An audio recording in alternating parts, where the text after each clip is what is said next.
Bonjour à toutes et à tous pour ce tirage du mardi 9 septembre. J'espère que vous allez bien et que votre mois de septembre débute sous les meilleurs auspices. Alors je ne sais pas si vous le ressentez, mais les énergies du mois de septembre, après des énergies d'été assez plombantes, sont plus légères, plus agréables, sont aussi peut-être plus fluide. En tout cas, c'est ce que j'ai pu constater et c'est les retours que l'on m'a fait. Mais bien sûr, on n'est peut-être pas tous dans les mêmes énergies. Bien. Alors, pour commencer ce tirage, je vais utiliser le bestiaire du chaman comme carte, en première carte. Ensuite, l'oracle des Médéors, le tarot journaling. Et puis, je terminerai avec le petit... Enfin, je ferai les charms et le petit oracle des heures miroirs. Bien. La première carte, c'est libérer votre feu intérieur. Bien. Là, ce qu'on remarque avec ce grand pic, hein, avec toute la famille des pics, ce sont des animaux qui tout d'abord auscultent le bois, enfin les troncs, pour entendre, ressentir les vibrations de là où sont les insectes, et puis après ils s'acharnent un peu comme des marteaux-pilons pour faire un trou et finalement obtenir une récompense. Ici, au-delà de libérer votre feu intérieur, c'est pas ça qui me parle. Moi, on montre vraiment le pivert et ses vibrations. En fait, là, il y a une notion sur cette journée de récompense. En tout cas, il y a une notion de mettre l'énergie pour obtenir une récompense. Il y a une notion de faire ce qu'il faut pour obtenir une récompense. Donc là, soit sur cette journée, on va le voir avec le tirage de la suite, vous avez tout mis en place dans le passé et c'est sur cette journée que vous obtenez la récompense, soit sur cette journée, ce sera des énergies qui vont vous inciter à passer à l'action pour mettre en œuvre bien, votre future abondance, votre future récompense. Bien, allez, on va voir avec l'oracle des Médéors ce que cela nous dit pour ce mardi 9 septembre. Allez, qu'est-ce qu'on nous dit au dos de deck? Bon, la Queen Bee, c'est celle qui est confiance en elle, le chakra cœur, le chakra gorge, le trimestre en cours. Bon, là, il y a un peu un alignement des planètes, là, qui est en cours, hein, qui peut intervenir sur cette journée ou qui est peut-être intervenu avec cette magnifique pleine lune dont nous venons de sortir. En tout cas, ici, il y a vraiment un changement, mais un changement qui vous réaligne, qui vous permet de vous libérer peut-être de ce que vous aviez à dire, ou de peut-être ce qui vous restait en travers de la gorge, de ce que vous aviez sur le cœur. Et là, il y a vraiment cette notion de rayonner. Donc voilà, en tout cas, il y a vraiment cette notion de changement et de changement positif. Ensuite, nous avons les rancunes. Nous avons la paix intérieure, nous avons la réponse est déjà en soi et nous avons le chakra sacré. Bien. Bon, là, clairement, on nous parle de rancune, on nous parle de dispute, on nous parle d'éloignement, on nous parle de finalement, peut-être même le mot qui me vient, c'est mise au placard. Peut-être que là, il y a une situation dans laquelle, c'est pas foufou, dans laquelle les relations sont pas au beau fixe. Bien. Ici, on a la paix intérieure. Donc, la paix intérieure viendrait peut-être nous dire à côté de cette carte que vous en sortez.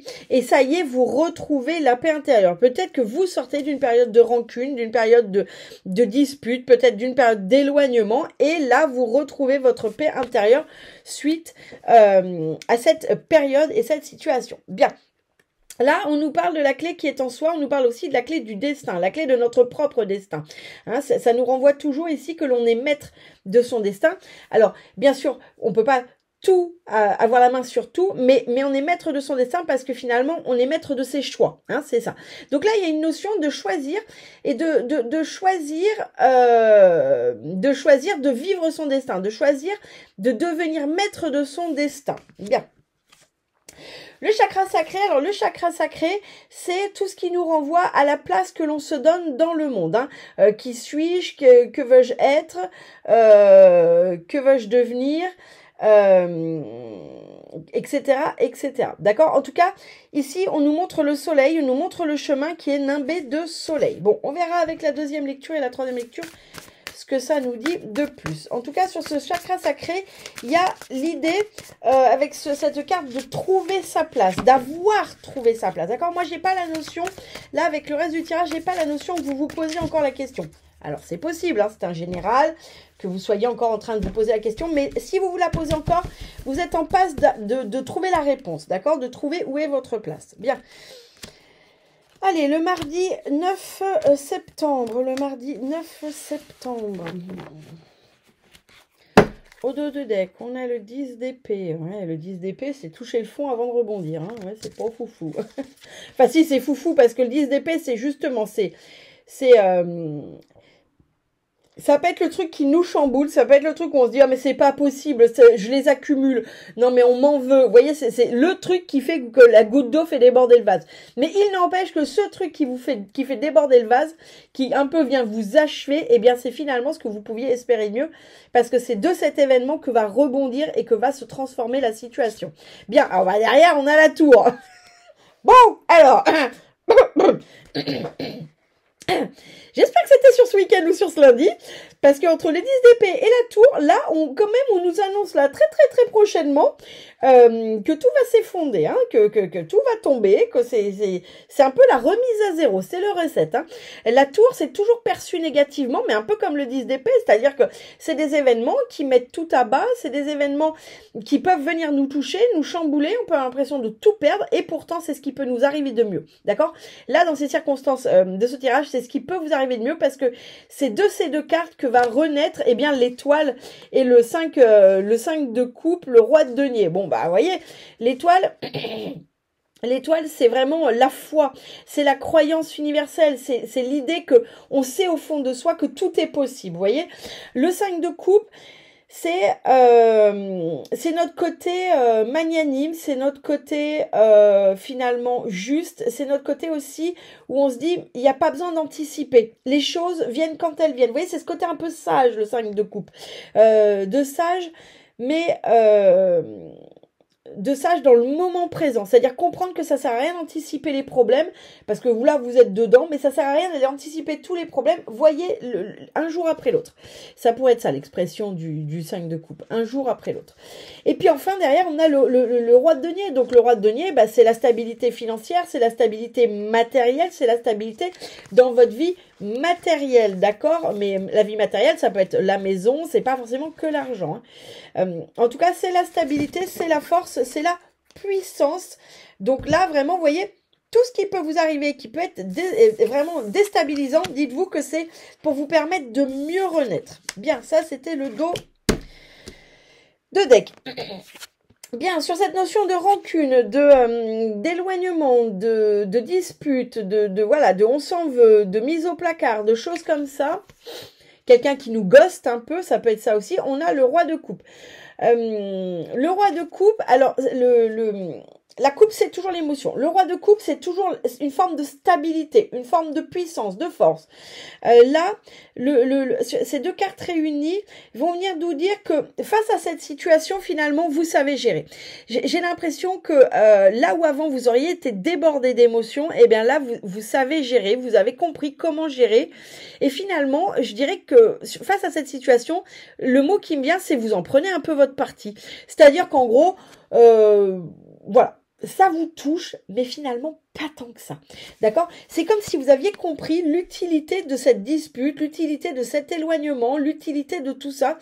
Et c'est comme si, oui, vous en preniez votre parti, et puis basta, quoi. On avance et on continue. En tout cas, le roi de coupe, vraiment, c'est celui qui est d'une bonne influence. C'est la personne qui comprend les émotions, qui sait les utiliser, mais dans le bon sens du terme. Quand je dis utiliser, c'est pas dans la manipulation, mais qui sait gérer ses propres émotions et qui sait aussi quand c'est nécessaire justement de prendre de la distance face à. Et là, c'est peut-être ça aujourd'hui. C'est que ce roi de coupe, il prend de la distance face à une situation qui est pas... qui vous correspond peut-être plus, qui vous convient pas et qui est peut-être pas la bonne pour vous. Vous voyez, la rancune, c'est jamais des bonnes émotions. On peut s'expliquer. Donc, le roi de coupe saura très bien le faire. S'il y a besoin d'explication, vous le saurez faire. Mais j'ai cette notion de comprendre quand il est nécessaire de prendre de la distance. Bien, notre paix intérieure, on a le 10 de coupe. Le 10 de coupe, c'est un peu la mélancolie, c'est un peu, mais c'est la mélancolie dans le bon sens du terme. C'est un peu, c'est pas la mélancolie, c'est un peu la nostalgie. C'est plutôt ça le mot juste. C'est un peu la nostalgie. C'est un peu aussi cette notion de, c'est un peu la félicité émotionnelle. Vous voyez, c'est un peu ça, puisqu'on est toujours dans les émotions avec les couples. Et là, ça va bien avec cette paix. Donc là, sur cette journée, il y a vraiment une félicité émotionnelle. Il y a une espèce de paix intérieure qui est retrouvée et qui est retrouvée parce que vous avez compris ce qui comptait vraiment pour vous, ce qui était nécessaire pour vous, ce qui était indispensable dans votre vie. D'où on prend peut-être distance avec des situations là qui nous conviennent plus, mais parce que ça met en péril ça, parce que vous avez compris que c'était ça qui comptait, que c'était la paix intérieure et que c'était la félicité des émotions et pas le plombage permanent. Bien.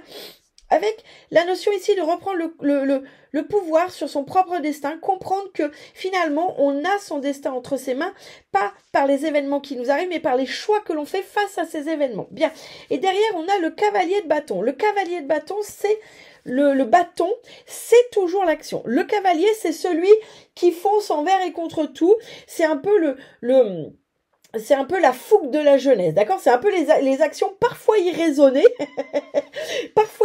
parfois un peu trop imprévisibles, un peu trop rapides, mais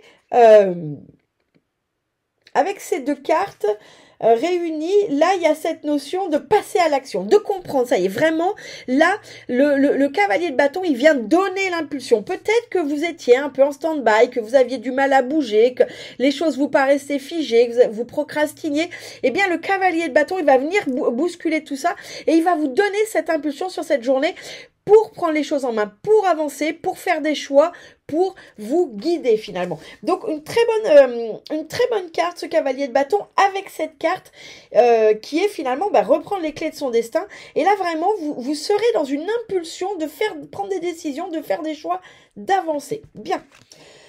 Notre chakra sacré, on a la tempérance. La tempérance, c'est toujours celle qui met de l'eau dans son vin. C'est cette notion de juste équilibre, d'accord?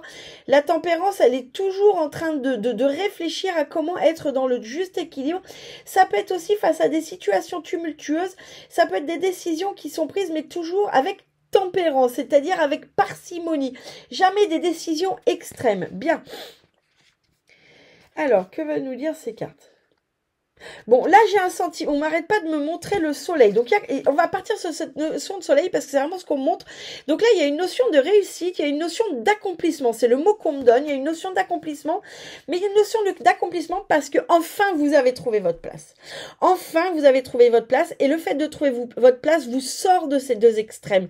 Vous sort de ou tout oui ou tout non. De oh, c'est génial ou oh, c'est nul. Oh, ou tu m'aimes pas. Vous voyez, c'est toujours les extrêmes. Mais quand on est dans les extrêmes, très souvent, c'est qu'on ne sait pas où est sa place et qu'on navigue d'un extrême à l'autre parce que justement, on ne comprend pas où est sa place.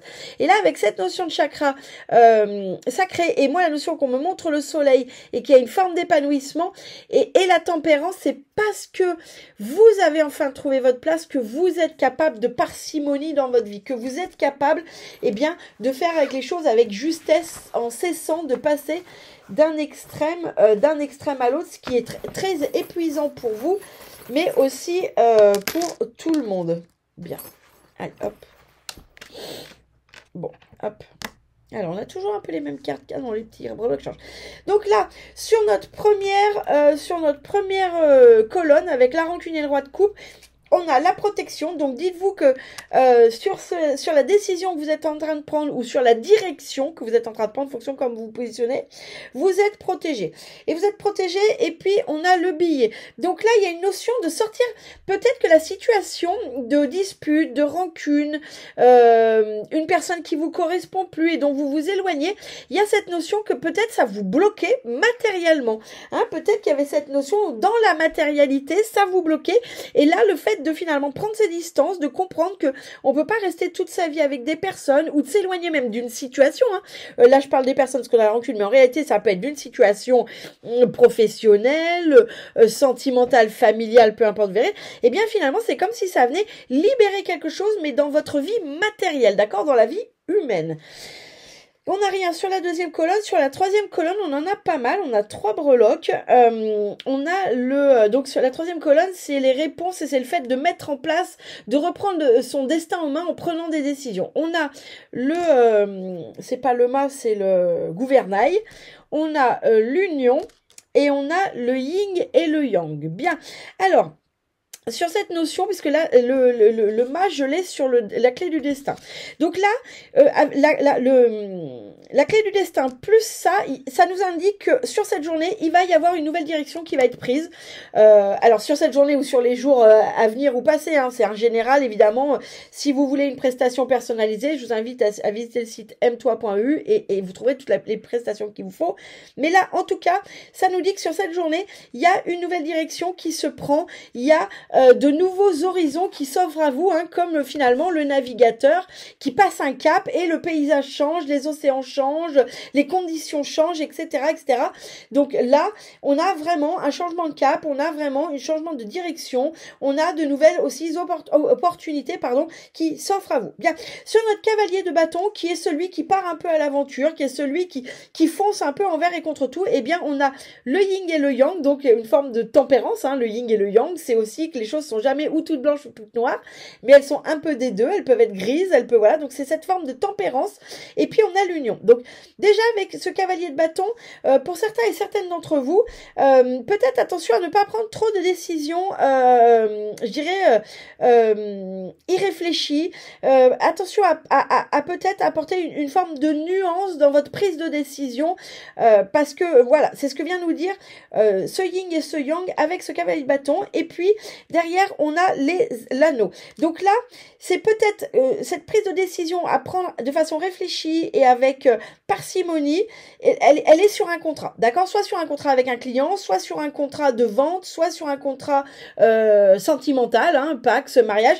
Là, attention, sur une signature de contrat sur cette journée, à ne pas faire n'importe quoi, à ne peut-être pas prendre de décision trop hâtive, mais à faire preuve justement de tempérance, hein, puisque je le redis, notre yin et notre yang, c'est la notion que finalement tout n'est jamais tout blanc ou tout noir et ça nous oblige à finalement faire preuve de nuance, d'accord? Donc là, sur toutes les signatures de contrat sur cette journée, attention, faites preuve de nuance, faites preuve de nuance, faites preuve de tempérance, ne signez pas, je dirais, de choses trop hâtives, ne prenez pas de décisions trop hâtives sur cette journée. Bien, eh bien écoutez, ça c'est fini pour les tirages, on va faire la dernière carte, le dernier message du jeu pour ce mardi 9 septembre. Que veux-tu nous dire, les petites heures miroirs? Que veux-tu nous dire pour ce mardi 9 septembre? C'est celle-ci qui est sortie. 13h31. Tends l'oreille. Je suis là pour t'aider à surmonter tes peurs et tes doutes. Je te donne le courage de vivre plus sereinement. Entends mes messages et surmonte le stress du quotidien. Bien, donc là, votre guide, vraiment, il est là pour vous sur cette journée. Eh bien, je vous souhaite une excellente journée. Et puis, n'oubliez pas qu'il y a l'atelier pendule et planche de radiesthésie pour apprendre à utiliser le pendule avec des planches de radiesthésie et réellement avoir un impact sur son quotidien le 20 septembre. Donc, vous pouvez d'ores et déjà vous inscrire sur le site. Je vous souhaite une excellente journée et à très bientôt.